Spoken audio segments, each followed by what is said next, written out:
Hello my dear friends, this is Anshuman Dikshit. आज हम बात करने जा रहे हैं ट्रेड क्रेडिट के बारे में।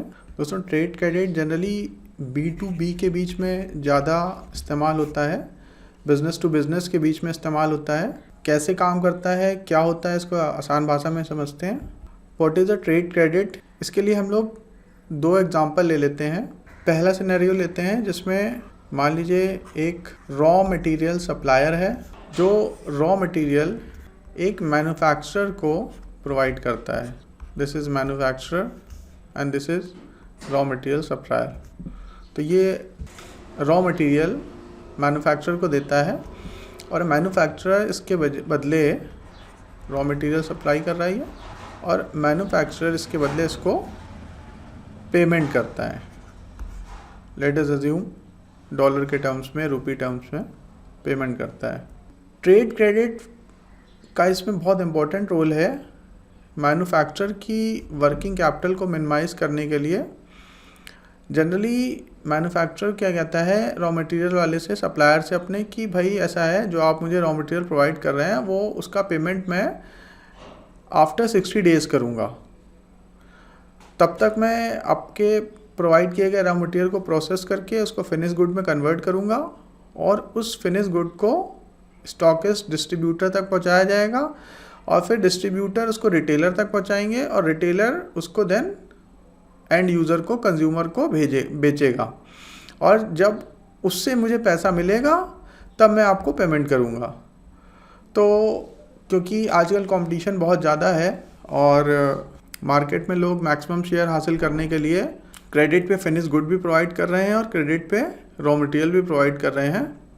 तो इस केस में रॉ मटेरियल प्रोवाइडर कहता है ठीक है, आप मुझे पेमेंट आफ्टर 60 डेज़ कर देना, क्योंकि उसने देखा हुआ है कि ये जो मैन्युफैक्चरर है ये बहुत ट्रस्टवर्दी है और ये पिछले कई सालों से दोनों लोग साथ में काम कर रहे हैं और हमेशा वो पेमेंट कर देता है। तो इसलिए रॉ मटेरियल प्रोवाइडर इसको 60 डे का क्रेडिट दे देगा और आफ्टर कंप्लीशन ऑफ 60 डेज़ ये मैन्युफैक्चरर इसको पेमेंट कर देगा।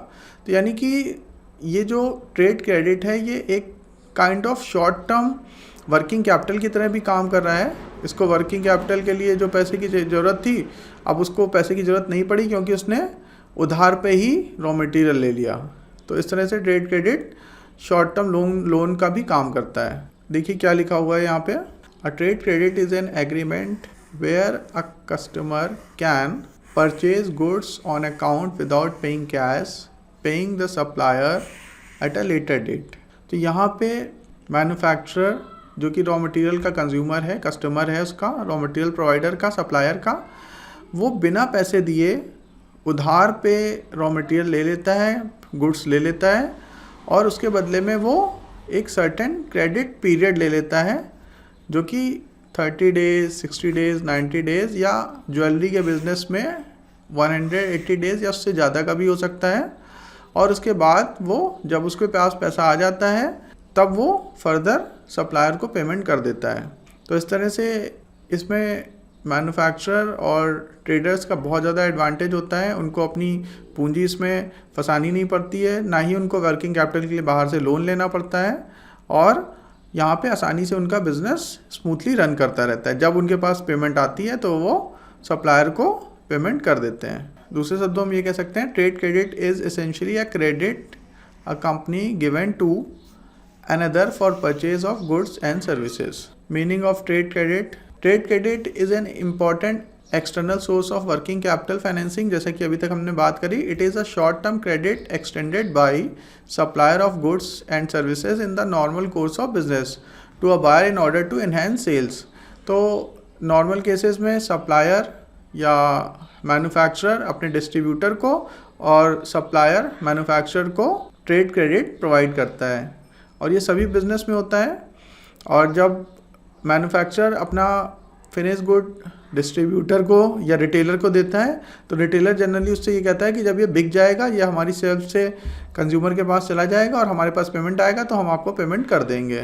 तो इस तरह से ट्रेड क्रेडिट बिजनेस में होने वाली एक बहुत आम और साधारण घटना है जो लगातार होती रहती है। Trade credit arises when a supplier of goods and services allows customer to pay for goods and services at a later days. Cash is not immediately paid and deferral of payment represent a source of finance. तो इस तरह से businessman को short term business करने के लिए working capital की short term working capital की रिक्वायरमेंट नहीं होती और वो ट्रेड क्रेडिट से ही काम चला लेता है. अदरवाइज हो सकता है उसको किसी दूसरे एक्सटर्नल सोर्स से वर्किंग कैपिटल के लिए लोन लेना पड़े. Advantages of trade credit: it is easy an automatic source of short term finance. It reduces the capital requirement. आपको बिजनेस में कम कैपिटल इन्वेस्ट करना पड़ता है. शॉर्ट टर्म के लिए आपको कहीं पे लोन लेने जाने की ज़रूरत नहीं होती है. It helps the business focus on core activities. Businessman अपनी कोर एक्टिविटीज़ में ज़्यादा फोकस कर सकते हैं instead of managing for finance. Fourth point, it does not require any negotiation और फॉर्मल एग्रीमेंट. ये इसका सबसे बेहतरीन और इम्पोर्टेंट पॉइंट है, इसको स्टार बना सकते हैं, कि ट्रेड क्रेडिट के लिए आपको कोई नेगोशिएशन या फॉर्मल एग्रीमेंट नहीं करना पड़ता. ये बाय डिफ़ॉल्ट बिजनेस में चलता ही है. तो दोस्तों, उम्मीद है कि आपको ट्रेड क्रेडिट, उसके एडवांटेजेस, उसका बिज़नेस में क्या यूज़ है, समझ में आ गया होगा. अगर आपको वीडियो इन्फॉर्मेटिव लगा हो तो चैनल को सब्सक्राइब करना और वीडियो को लाइक और शेयर करना बिल्कुल मत भूलिएगा. बेल आइकन को ऑल पे कर दीजिए सो दैट कि आपको जितने भी टॉपिक्स के नोटिफिकेशन है मैं फ्यूचर में अपलोड करूँगा वीडियोज़, वो आपको मिलते रहेंगे. वीडियो देखने के लिए बहुत बहुत शुक्रिया.